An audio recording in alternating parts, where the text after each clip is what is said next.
that's the first lesson I learned, not to share how much I earn with anybody. And Yes. I worked at Walmart then. She Mm. came to Walmart and to fight me. Welcome to the Immigrant Experience in America, an immigrant human library, where we amplify and humanize the experiences of immigrants in the United States and around the world.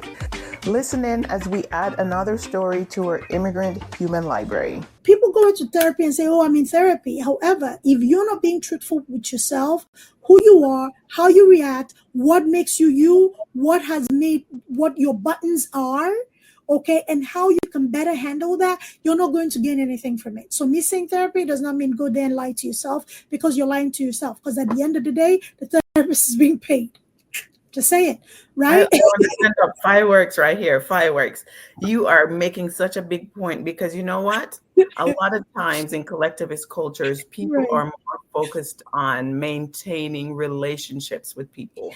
They will lie, they will be inauthentic, they would bend over backwards before they tell you the truth if they think that it's going to harm the relationship in any way, cause some sort of a rupture in the relationship.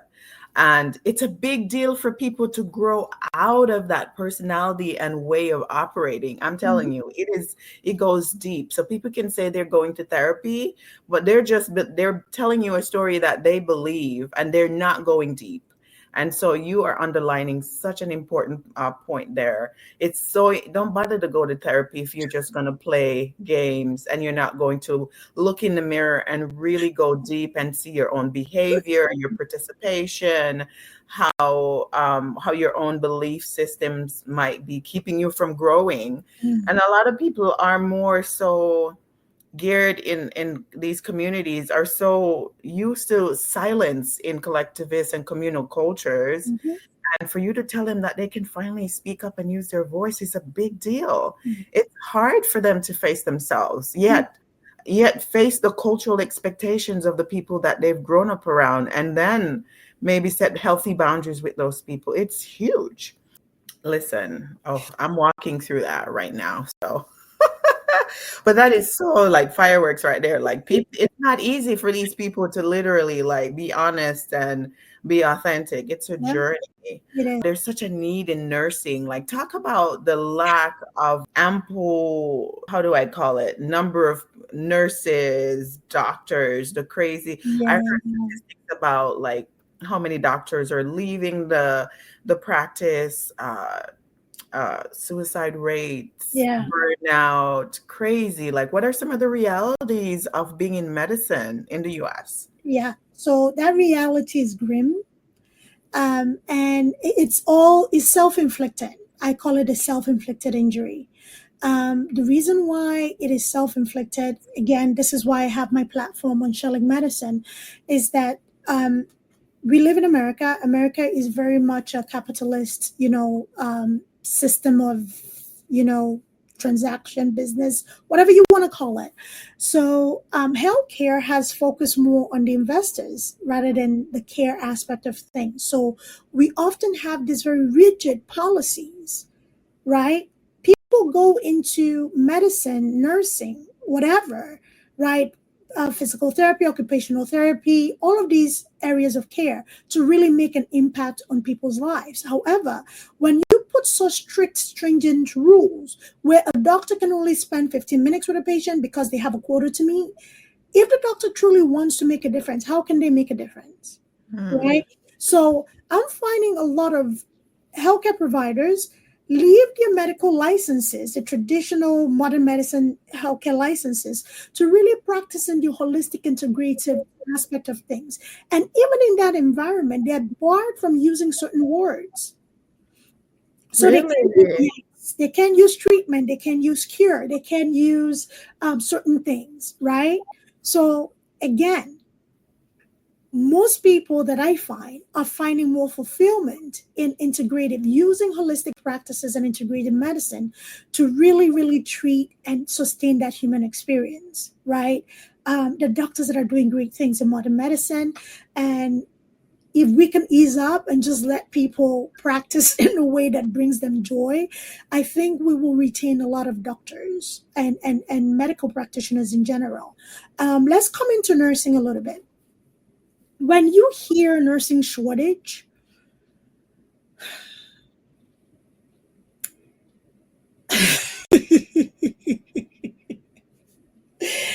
um, that is a very self-inflicted thing. It's not, there's no shortage of nurses. Nurses are living toxic work environment. That's what that is. Mm. Yeah. So the nursing of old, suffer through it, you die on the job, and you have all these chronic conditions because you're mandated. The new age nurses are like, peace out. I don't have to take this. Right? So that's why you have the boom in the traveling nursing aspect of things. When you're constantly promoting toxic managers, because Sally's son plays lacrosse with Emily's nephew, who's also related to Peter, and Peter's brother is also the electrician that works for John. And when John needs his HVAC in his clubhouse, Philip also comes, So when you're retaining people based on that, you're going to curtail bad behavior, and people are not going to tolerate that.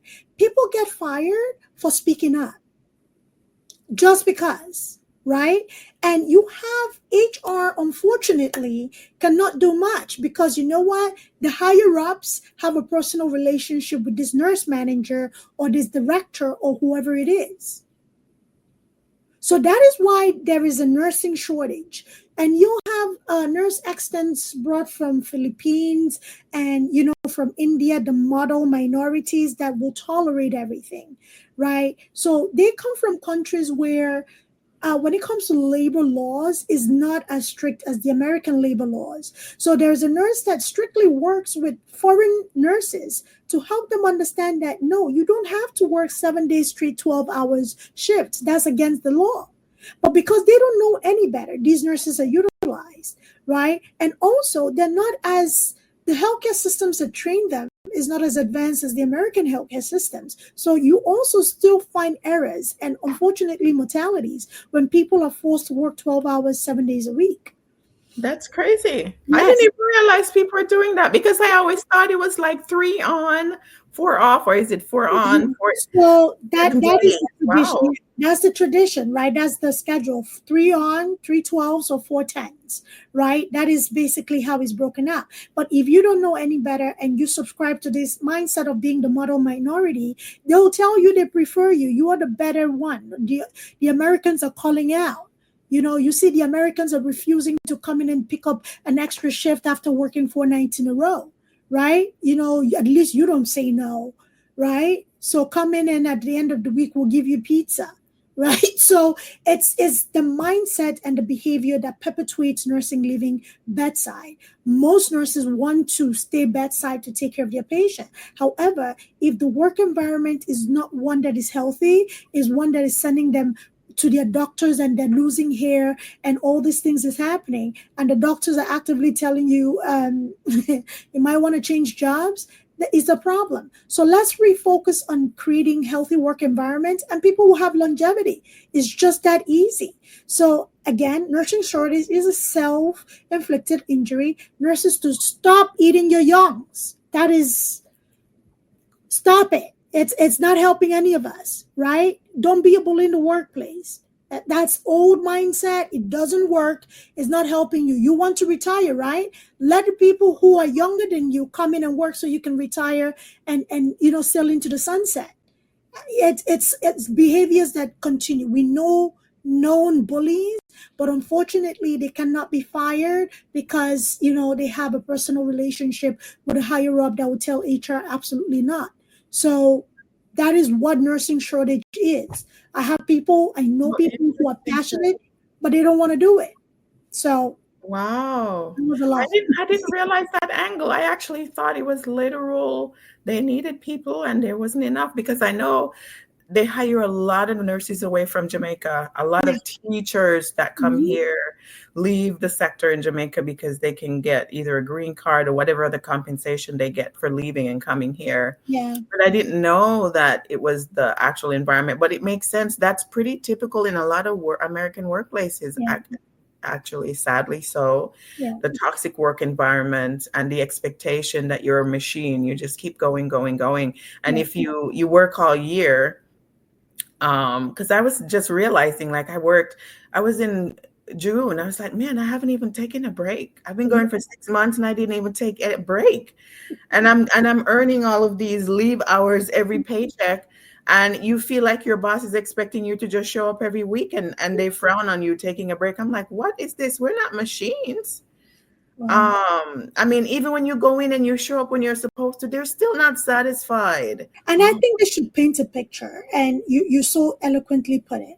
African American brothers and sisters and cousins, right? They've been fighting. You think about it, civil rights, okay, labor laws, even Memorial Day. They have been fighting for all of these things to be put in place. Juneteenth was just recently recognized as a federal holiday, okay? All of these things being put in place was to benefit the general population.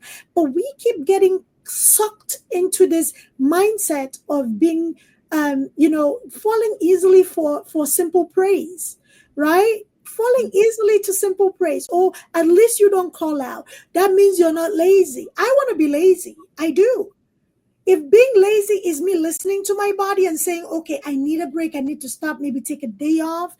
When you hear mental health break, it's actually absolutely needed. You just need a day to don't focus on work or anything and just take a breather and you go back refreshed. So right. if you're categorizing a human need as laziness, that should really tell you something. So don't buy into the bigoted ideation that Black Americans are lazy or they don't want to work or you are the model minority, right? Oh, at least I'm not Black. Baby, let me tell you something. No, mm-mm. There's a reason why somebody's using that to manipulate you. I'm just saying. All Mm, right. So be careful of the sweet things you fall for. All right. And also dissect when somebody says something to you about another group, especially somebody that looks like you. Dissect it a little bit. How true is that? How true is that saying, and what is that steeped in? If you really stand back and look at it, is nothing that will be in support of you. If anybody's putting anybody down to big you up, look at it again, right? right. And what is the comment being? What veil are they trying to pull over your eyes or to prevent you Absolutely, from seeing the truth when they make these comments? Yeah, absolutely, using absolutely. flattery, all these other comments that people use, and a Yeah. lot of times people are just so oblivious at the games that are being played. I mean, to this day, even in relationship, even in personal relationship, somebody want to get with you and they down their ex. I'm running from you. I'm running from you. Even in employment, you go to interview somebody and that person has nothing positive to say about your previous employer. Are you going to employ that person? Okay. If even in it's such a disgusting conversation. I'm not even sure why I'm bringing this up. Even when it comes to preference of in race of dating, oh, I would never date this race because the women in this race do this, or at least they do. Why can't you just have your preference in peace? Have your preference in peace. You have to down somebody to speak on your preference, right? So be careful about read between the lines. Why do you have to be negative towards somebody to make me feel good or look good? Or make yourself feel better, or be put up on some pedestal, or make you feel like you're better off. Yeah. Yeah, yeah, that's always, yeah, the first clue.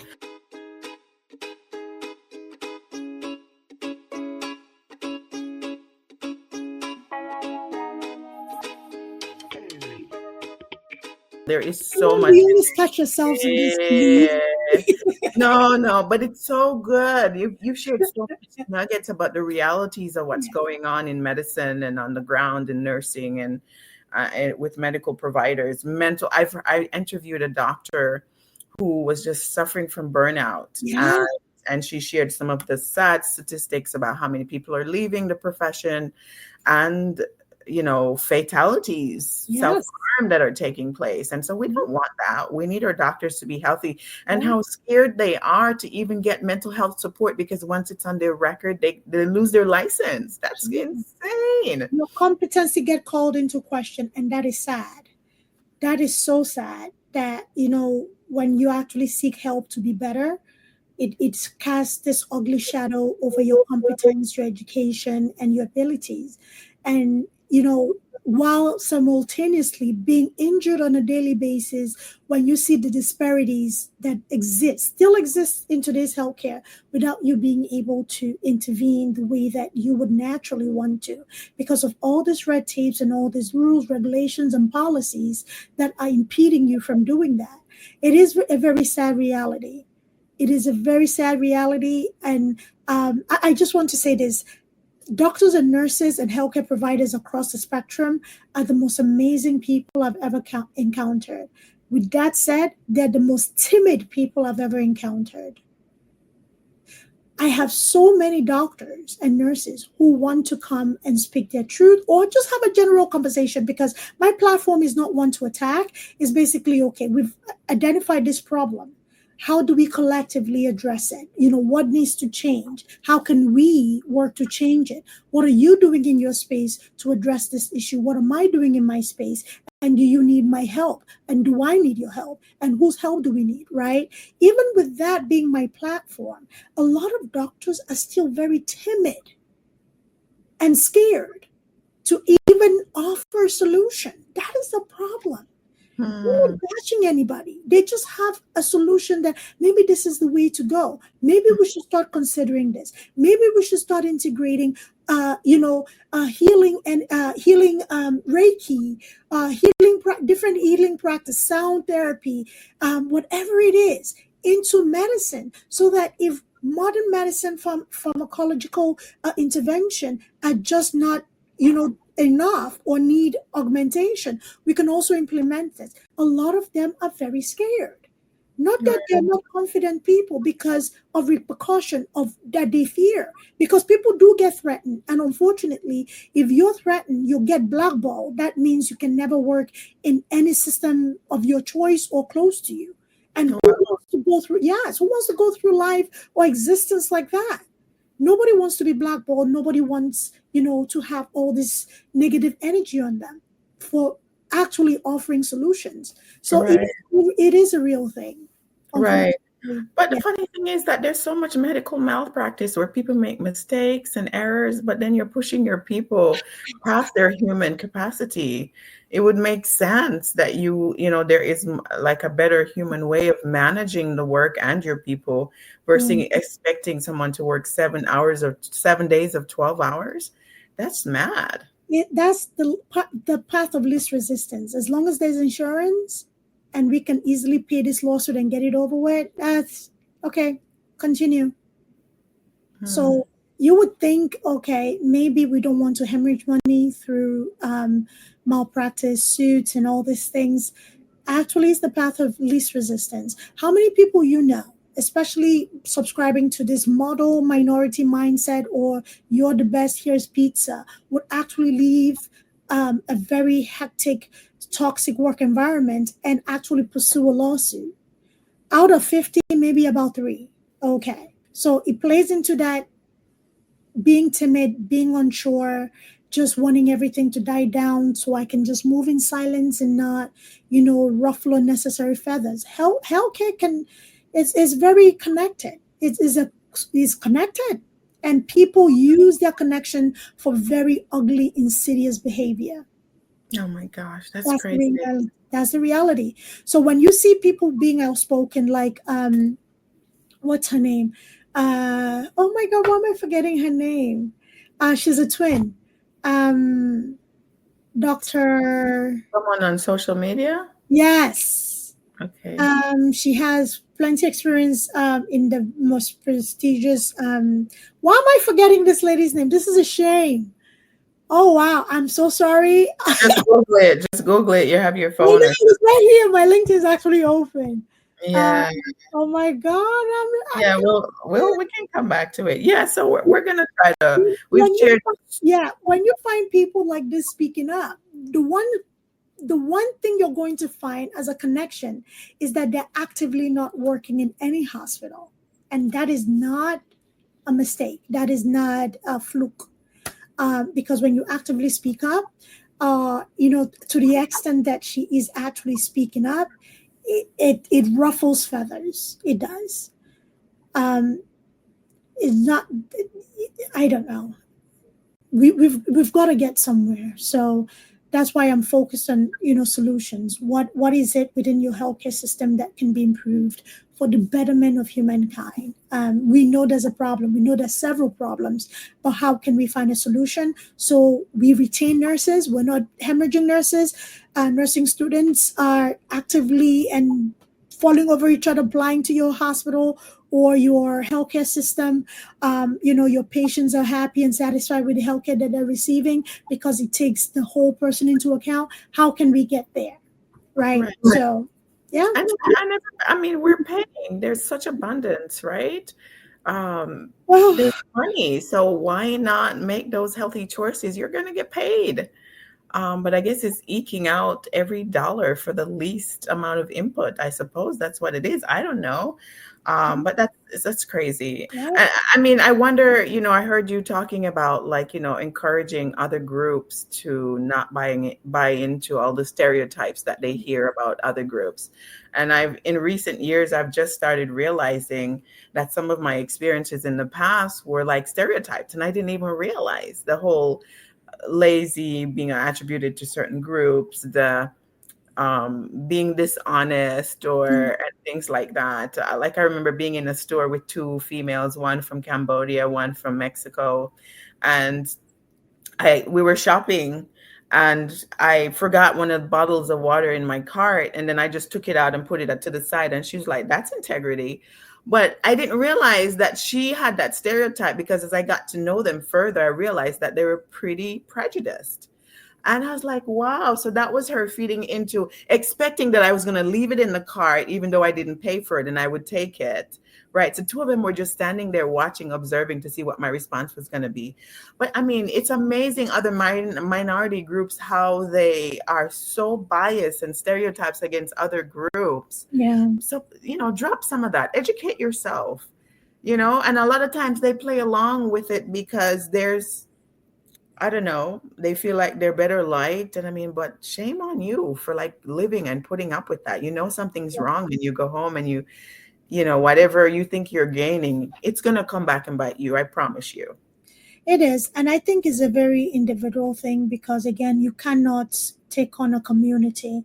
I think it's very individualized, educating yourself and recognizing, first and foremost, those stereotypes that you hold against either a person or group of people, whatever it is. Recognizing that and just, ripping that apart. It's sad because a lot of and I've really been listening to a lot of what is going on in social media and the world in general. A lot of people, the culprit is a culprit. We know the culprit, the number one culprit. However, the way that we buy into these lies about each other is shameful. It is very, very shameful. And it's more painful when it comes from a fellow minority group. That is why most people don't use that BIPOC, acronym for people of color, because people that, Interesting. yes, I personally don't use it. I personally don't use it because people that fall into those categories do not want to be recognized with anybody that is melanated, deeply melanated, or black. Okay? They don't want to be counted into that. So don't, no, I'm not BIPOC. I'm this, I'm Cambodian, I'm Indian, I'm Bengali, I'm this, I'm that. I'm not, right? Don't count me into BIPOC. Okay? So again, it is very hurtful when it comes from somebody that should be um, somebody somebody that looks like you or should share commonality because whatever the ancestors of the Black Americans fought for was for everybody. It was inclusive of everybody. And, a case in point is this whole thing with affirmative action with universities that happened, right? When affirmative action was put in place, it was inclusive of the Black Americans and also the immigrant population. However, when it got overturned, who were the primary people involved? And would those people want to recognize themselves among the BIPOC community? No, they would not. So it takes personal knowing. It takes personal sitting down with those prejudices and bigoted mindset for you to rip it apart. It's like, okay, why do I feel this way? Where did I get this from?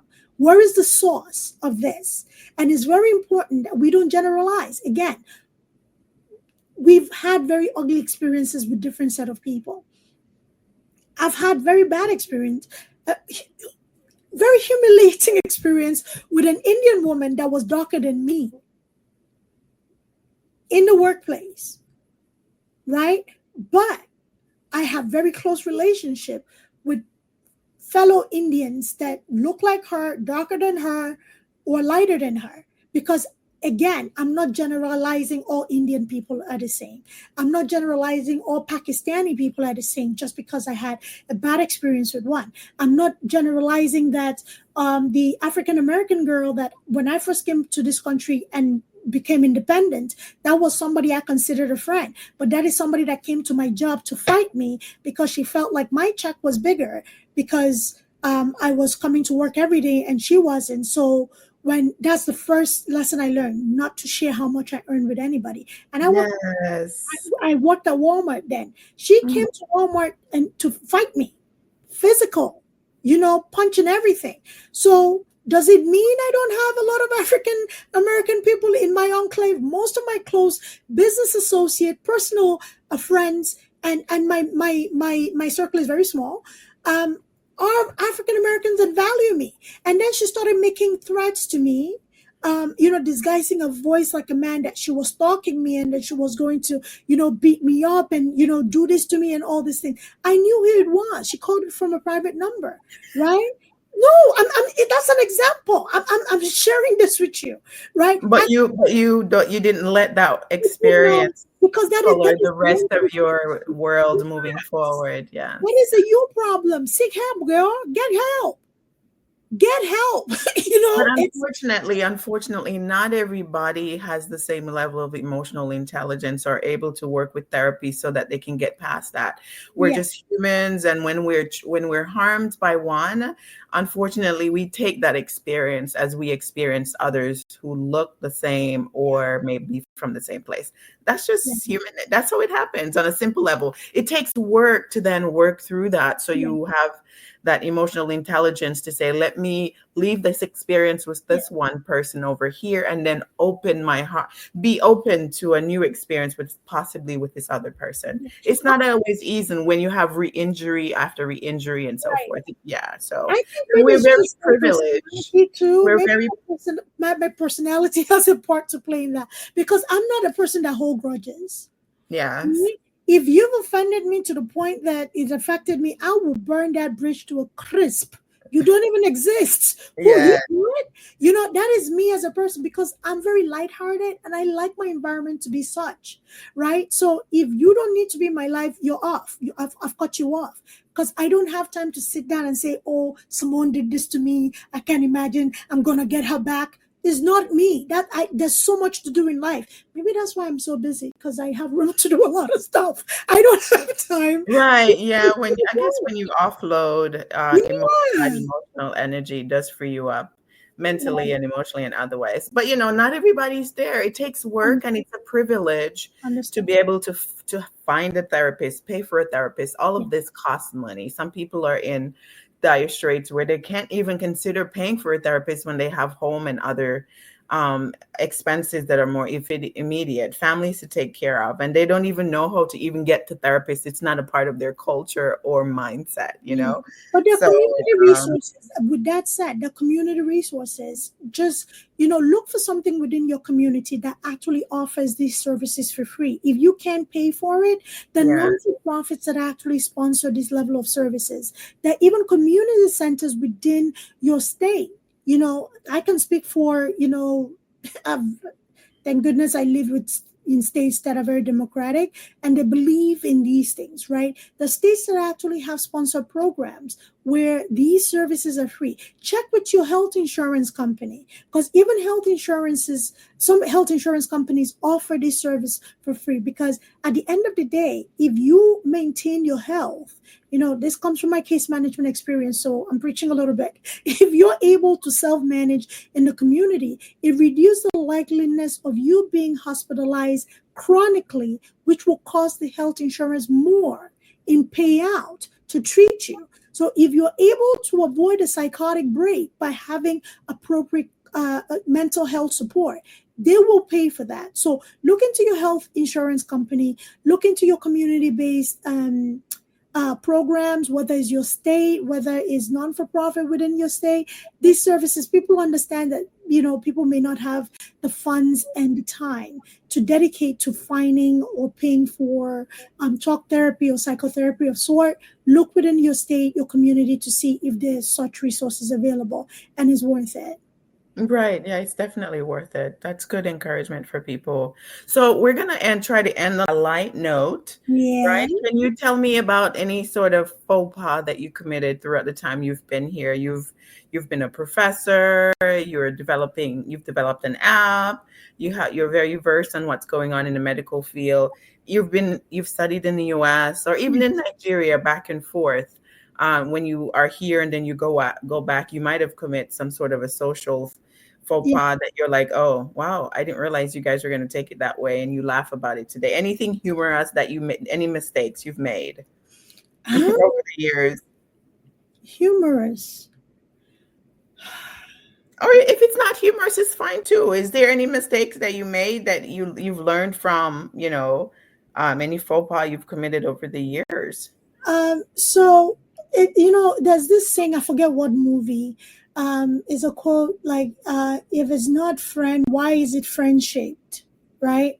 So the mistake I made was to think that all humans are humanly, not all humans possess the ability to recognize that we are all going through the human experience.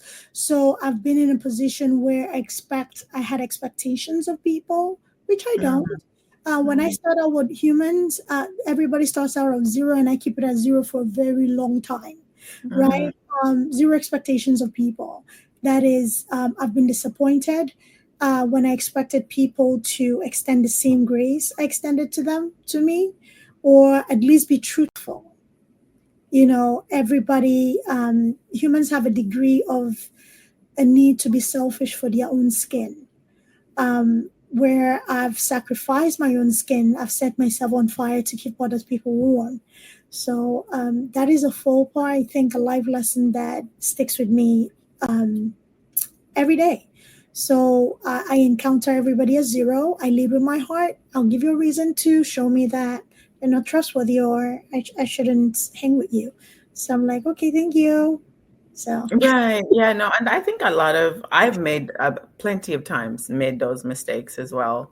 And I've been forced after many lessons, hard lessons, to really figure out my own self-interest, because in this American space or in the Western space, yeah, it's a capitalistic marketplace, and people are in it for themselves. yeah, They're very clear about what they need out of it, what's in it for them. And if you don't know what's in it for you, you're going to be left. Okay.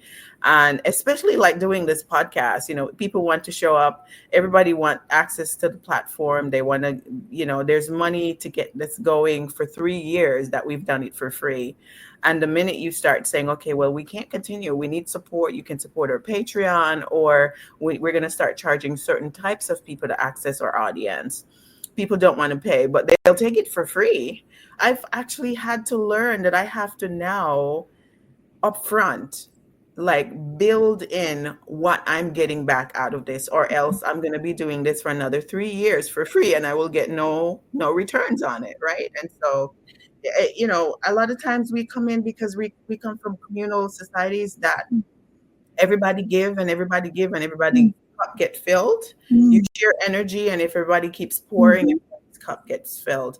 But in mm, this culture, this very capitalistic, people just they're taking and they're not concerned about giving back and pouring back into your cup. So that's why I wanted to invite you back to the podcast. You had me on yours. thank We you. have to. I had to vividly say I need to pour back into the people who have shared their platforms with me before I offer it for free to somebody else who's just coming, and they just leave. And I pay a virtual assistant to edit, to do additional stuff. I'm paying for all the platforms, and they think I should just continue to use my personal finance to pour into this, and they're getting their book or their business or whatever they do advertised, but they will not give me $5 on Patreon to keep covering the cost of doing this. It's amazing. It is. If you don't look out for yourself, you are going to be cooked. And that includes relationships with people Yes. and learning how to read people very well. Who's for you, who's not for you, who's just there to use you for their own good. Because if you don't,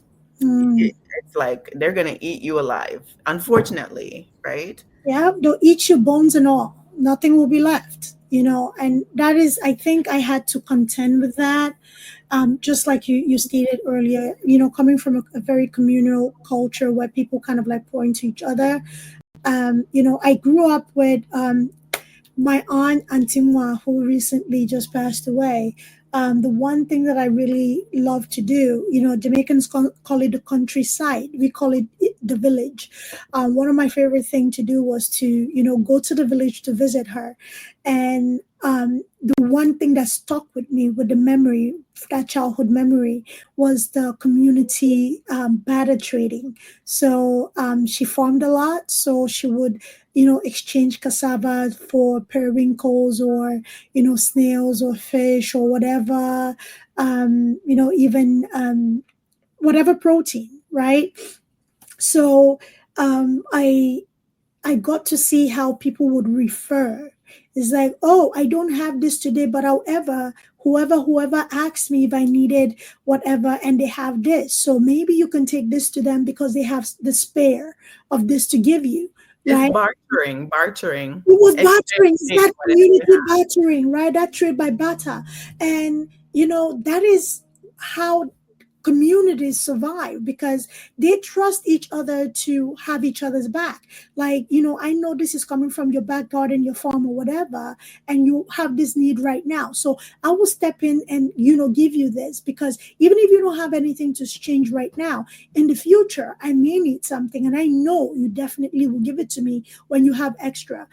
Even with services, roofing a house, plastering a house, flooring or whatever, even going up the palm tree to cut up the palm fruit and stuff. Those are services that members of the community offered.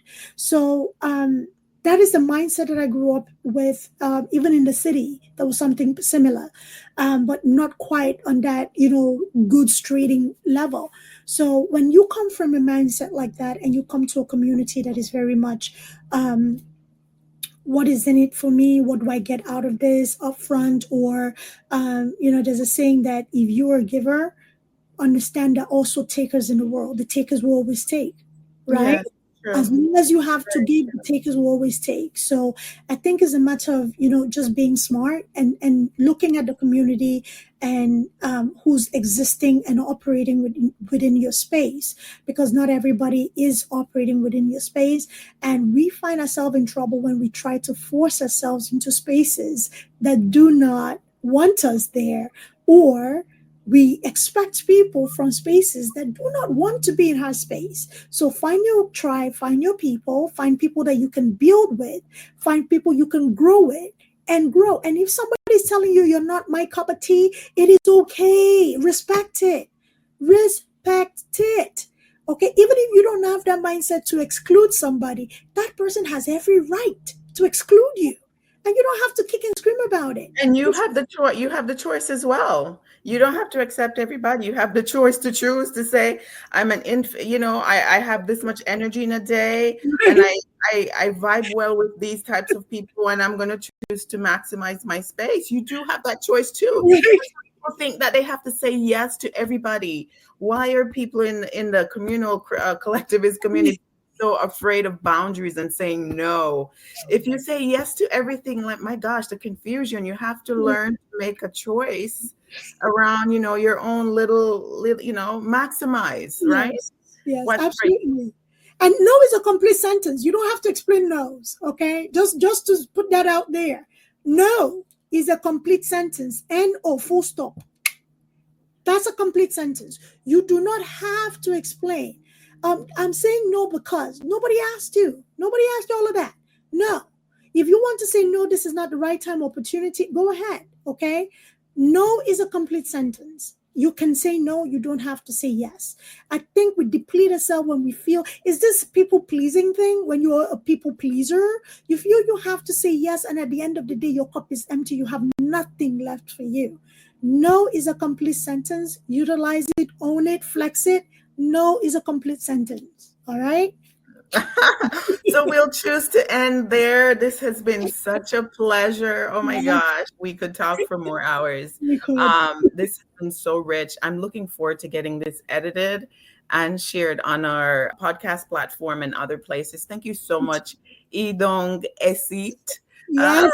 I have to slow down to pronounce it properly, but thank you so much. It's been a pleasure joining, having you on the Immigrant Experience and talking about medicine.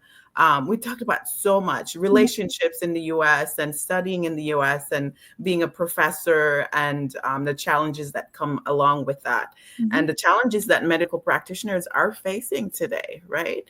It's been so rich. Thank you so much. All the very best to you. We'll be in touch, okay? Thank you. We thank our listeners around the world, and we appreciate your continued support as we build our human library. Please remember to give us a 5-star review, subscribe, and share with your friends, family, and circle of influence.